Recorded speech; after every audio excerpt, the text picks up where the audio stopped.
Melt my heart 봄의 향기를 담은 그대를 보며 Lagi bersama saya Agung. Ya, sore kali ini saya berada di jembatan baru yang bertempat di pantai barat Pangandaran. Tempatnya depan Villa Kuda, menjadi bagian untuk spot foto yang banyak dikagumi.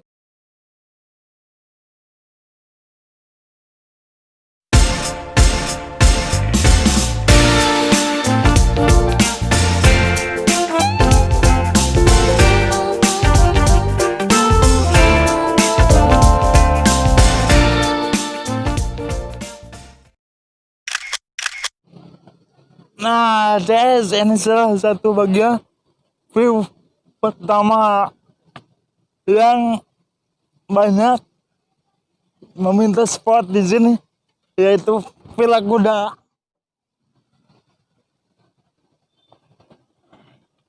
Nah, ini adalah spot kedua yang benar-benar jadi target para seleb untuk melihatkan bangunan kapal Krishna Beach Hotel, Cafe dan Resto. Itu dia.